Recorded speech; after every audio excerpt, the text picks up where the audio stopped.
कहिलेकाहीँ विदेशको सबैभन्दा ठुलो पीडा पैसा होइन, आफ्नो मान्छे गुमाउँदा पनि सँगै हुन नपाउनु हो। परदेशमा हामी पैसा कमाउन आउँछौँ, तर कहिलेकाहीँ यही पैसा कमाउने दौडमा जीवनका सबैभन्दा महत्त्वपूर्ण क्षणहरू छुटाइरहेका हुन्छौँ।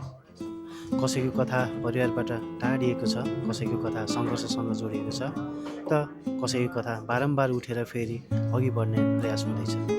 आजको एपिसोड 9मा हामीसँग हुनुहुन्छ सुनिल तिमिल सेना र मनिष पौडेल। हामी तिनैजनाका तीन फरक कथा, तर एउटा कुरा समान, त्यो हो बार्सिलोनाको सङ्घर्ष। यो केवल पोडकास्ट होइन, यो हामी जस्तो हजारौँ परदेशी नेपालीहरूको कथा हो। स्वागत छ चिया गफ विथ बिजेएस एपिसोड 9।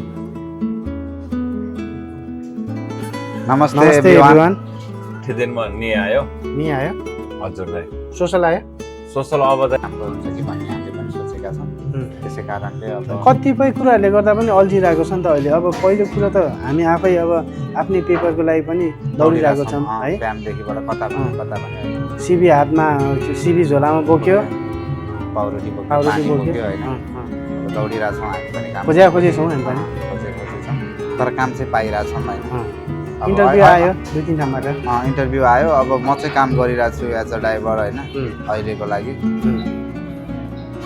ड्राइभरको काम गरेँ। मैले पनि 2-3 ठाउँबाट मेरो पनि इन्टरभ्यू आयो, गएँ 3 ठाउँमा।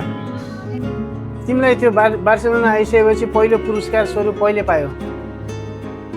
कुन पुरस्कार चाहिँ? बार्सिलोना आएको चाहिँ 18 महिना। चिया गफ विथ बिजेएस पोडकास्टलाई निरन्तर साथ र माया दिनुहुने हाम्रा सम्पूर्ण स्पोन्सर तथा सपोर्टरहरूप्रति हामी हार्दिक आभार व्यक्त गर्दछौँ। Proudly sponsor by Sara vision tapas and bar, Ola Nepal restaurant and bar, Chulo Nepali restaurant and bar, La Posada Cuina Mediterrania, momo hub Barcelona, BJS media network र त्यसै गरी हाम्रो मिडिया पार्टनर हुनुहुन्छ रुटिन अफ स्पेन।